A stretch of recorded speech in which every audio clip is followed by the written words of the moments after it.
ကိုကဒီ USD ဒေါ်လာကိုသုံးပြီးတော့မှ Maxi Exchange ပေါ်မှာ STB token ကိုဝယ်ချင်တာပေါ့နော်အဲ့တော့ဘယ်နေရာကနေပဲဝယ်မလဲပေါ့ဆိုတော့ဒီဘယ်ကတော့ရတယ်ဒီအောက်နာက trade ဆိုတဲ့အထက်ကနေဝင်လိုက်လို့ရှိရင်ဒီအပေါ်မှာ combat spot future P2P alpha ဆိုတာရှိမယ် support မှာဖြစ်ရမယ် spot trade တွေကနေပဲဝယ်ရမယ်အဲ့တော့ဒီနေရာမှာ token က BTC ဖြစ်နေတော့တဲ့ STB ပြောင်းလိုက်မယ်ပေါ့နော်အဲ့တော့မတော့ favorite တွေထည့်ထားတော့ရှိနေတယ် STB USDT ဆိုတဲ့အတွဲကိုယူလိုက်ပေါ့နော်ဒါဆိုကိုယ့်ရဲ့ STB coin ပေါ့အဲ့တော့ဒီနေရာမှာဒါ STB ဝယ်မဲ့ spot trading ဝယ်မဲ့ထဲကိုရောက်သွားပြီဈေးအတက်ကြကြည့်ချင်တယ်ဆိုလို့ရှိရင်ဒီညာဘက်တောင်နာကဒီလိုမျိုး candlestick လေးပုံစံလေးကိုနှိပ်လိုက်ဒါဆိုရင်ဒီမှာဒါ STB ရဲ့ဈေးအတက်ကြပေါ့နော်လောလောဆယ်တော့ဒီနေ့မနက်မှာသူကလုံးဝဈေးကပတ်သွားတာပေါ့နော်0.78လောက်ထိတက်သွားတယ်အခုတော့7နောက်မှာတစ်ချက်ပြန်ပြီးတော့ဟိုဟာဖြစ်နေရပေါ့နော်အဲ့တော့ဝယ်မယ်ပေါ့အဲ့တော့ဝယ်မယ်ဆိုလို့ရှိရင် buy ကိုနှိပ်လိုက်ပေါ့နော်ဒီနေရာမှာ STB USDT ဖြစ်နေရမယ် buy ဝယ်တာဖြစ်နေရမယ်ပေါ့နော်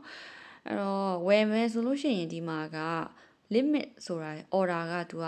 များသောအားဖြင့်တော့နှစ်ခုရှိမယ် limit နဲ့ market နဲ့ပေါ့နော်အဲ့ဒါနဲ့ပဲဝယ်ပေါ့ market ကိုကရွေးထားလို့ရှိရင်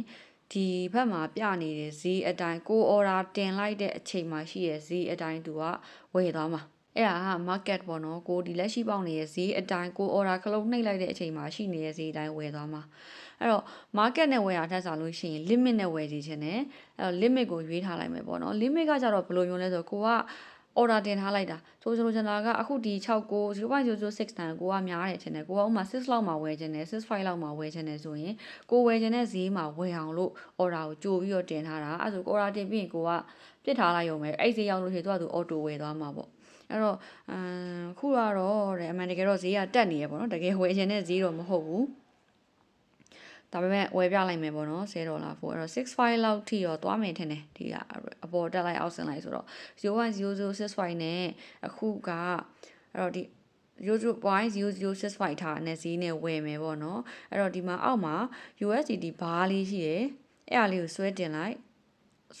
လို့ရှိရင်ကို့မှာရှိရဲ့ဒါဆို$10ကို့မှာရှိရဲ့ဒေါ်လာအကုန်ပေါ့နော်ဟိုမှာကိုကဒီမှာဆိုပါဆိုပေါ့နော်$5ဖို့ပဲဝယ်မယ်ဆိုတော့ USDT နေရာမှာ$5မျိုး5 USDT အဲ့လိုမျိုးထားလဲရတယ်အဲ့ဆိုရင်ဒီမှာကြည့်လိုက်အပေါ်က limit အောက်ကကိုဝယ်ခြင်းနဲ့ဈေး0.0065ရောက်ရင်ကိုကဝယ်မယ်ဒုတိယတစ်ခွက်ကကျတော့ STB token ကိုပြတာအောက်မှာ USDT ကိုပြတာပေါ့နော်$5ဖို့ဝယ်မယ်ဆိုရင်ကိုရမယ် token ရတာ969 token ရမယ်လို့ပြထားတာပေါ့အဲ့တော့ကိုကအဲ့လိုမှမဟုတ်ဘူးဒေါ်လာကို fix မထားဘဲနဲ့ token ကို fix ထားခြင်းလည်းရရင်969ဆိုတော့အဲ့တော့ထားပါတော့ကိုဒီ STB 800ကိုဝယ်ခြင်းနဲ့ဆိုရင်လည်းအဲ့မှာ800သတ်မှတ်ထားလို့ရတယ်ဒါဆိုရင်ကိုကဒေါ်လာအောက်ကဒေါ်လာအနေနဲ့ကိုစီက$5.2ထွက်သွားမယ်ပေါ့နော်အဲ့တော့ခုဒါအစမ်းဝယ်ပြတာဆိုတော့ဒီလောက်ပဲထားလိုက်မယ်အဲ့တော့ limit အောက်မှာကိုဝယ်0.0065ရောက်ရင် STB token 800ကို$5.2ပေးပြီးတော့ဝယ်မယ်ပေါ့ဝယ်မှာတေးကြပြီဆိုလို့ရှိရင် buy STB လို့နှိပ်လိုက်အဲ့တော့အမြဲတမ်းဒီမှာ confirmation ကတော့ပြန်ပြတယ်ဝယ်မဲ့ coin ဒီမှာဝယ်မဲ့ token ဒီ STB USDT token အတွဲဖြစ်ရမယ်ကိုဝယ်မဲ့ထားတဲ့ဈေးက0.0065ဝယ်မဲ့ STB token အနေနဲ့ဆိုရင်800ဝယ်မှာဈေးက5.2 USDT ကိုစီကနှုတ်သွားမှာအဲ့ဒါကိုဒီကသေးချပြီးဆိုရင် buy STB ကိုနှိပ်လိုက်ပေါ့နော်ဒါဆိုရင် submitted successfully ဆိုကိုတင်လိုက်တဲ့ order book ကဒီအောက်မှာလာပြတယ် open orders ပေါ့နော်ဒါလုံးဝအခုလက်ရှိကိုဖွင့်ထားတဲ့ order ပေါ့ဝယ်လို့ရှိရင်သူ့ဟာသူဒီမှာ auto ဝယ်သွားမှာအဲ့တော့အဲ့ဒါကိုဒီ candlestick လေးထဲမှာဝင်ကြည့်လိုက်နော်အဲ့တော့ဈေးကတော့တော်တော် fluctuate ဖြစ်နေတယ်65လောက်ဆိုရင်အမတင်ထားတဲ့ order 65လောက်ဆိုရင်တဲ့ဒီနာလောက်ပေါ့နော်ဒီနာလောက်ဒီနာလောက်တော့သူတစ်ချက်ပြန်ဆင်းတဲ့ချိန်ကြောက်လို့ရှင်တော့ auto ဝယ်သွားမယ်ထင်တယ်အဲ့တော့ဝယ်သွားပြီးရင်ဘယ်လိုပေါ်လဲဆိုတဲ့ဟာလေးကိုခဏဆောင်ပြီးမှပြန်လာပြပါမယ်တကယ်တော့အဲ့ဒီ0.0065နဲ့ဝယ်ဖို့ limit order တင်ပြီးကြတဲ့ကဆိုရင်အခုဆိုတရက်လောက်ရှိပေါ့နော်မနေ့ကနေ့လေ7:43နဲ့ကမဝယ်သေးပါဘူးဘာလို့လဲဆိုတော့ကို order တင်ပြီးကြတဲ့ဈေးကအတက်ဖက်မှာကြီးပဲတောက်လျှောက်တက်နေလို့ပေါ့နော်အမှတစ်ချက်ဝင်ကြည့်ရအောင်တဲ့ဒီမှာကြည့်ပါဦးကြည့်လိုက်တဲ့ချိန်မှာ तू ကအဲ့ဒီ65ဆိုတော့ရင်ကိုဝယ်ချင်တာကချိန်ထားတာကဒီနားလောက်ပေါ့နော်လုံးဝအဲ့နားကိုပြန်မလာဘူးတောက်လျှောက်အတက်မှာကြီးပဲ အဲ့တော့မဝယ်သေးရပါတော့ဒါပေမဲ့အရှိမပြောခဲ့သလိုပဲ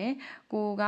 ဒီ limit order တင်ထားပြီဆိုလို့ရှိရင်အဲ့နေရာကိုတစ်ချက်ပြန်ဆင်းတာနဲ့သူ့ဟာသူ auto ဝယ်သွားမှာဖြစ်တဲ့အတွက်ကြောင့်မလို့အမစိတ်ပူကြမလို့ဘူးကိုကအလောလည်းမကြည့်ဘူးကိုဒီဈေးမှာပဲစောင့်ပြီးတော့ဝယ်ချင်တယ်ဆိုရင်အဲ့လိုပဲ limit order နဲ့ပဲစောင့်ထားလို့ရပါတယ်အဲ့တော့ဝင်ကြည့်လိုက်လို့ရှိရင်ဝင်ကြည့်တိုင်းမှာတော့ဒီအလဲ trade ရဲ့ဒီ support မှာဒီ open order ဆိုပြီးကိုဖွင့်ထားတဲ့ position order ကအမြဲဒီမှာ active ဖြစ်နေမှာပေါ့နော်အမဆိုရင်မနေ့ကပေါ့နော်ဒီ17လပိုင်း session နေ့လေတဲ့ကဒီဟာဝယ်မယ်ဆိုပြီးတင်ထားတာအခုဒီအဲ့ဒီကိုပြန်မလာတဲ့အတွက်ကြောင့်မဝယ်ဘူးပေါ့နော်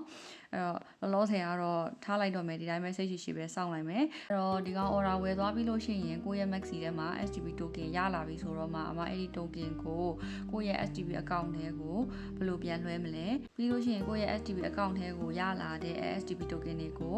and မှာထည့်ပြီးတော့အတူဘယ်လိုယူမလဲဆိုတာတွေကိုတင်သွားပေးပါမယ်ကြားထဲမှာတကယ်လို့နည်းနည်းပတ်စံထွက်လာလို့အဆင်ပြေလို့ရှိရင်ပေါ့နော်ဒီလို limit နဲ့စောင့်ပြီးဝယ်တာမဟုတ်ဘဲနဲ့ market နဲ့တဲဝယ်တဲ့ဟာလည်းအဆင်ပြေလို့ရှိရင်တင်ပေးဖို့ရှိပါတယ်အဲ့တော့အဆုံးထိကြည့်ပေးတဲ့အတွက်အားလုံးကိုကျေးဇူးတင်ပါတယ်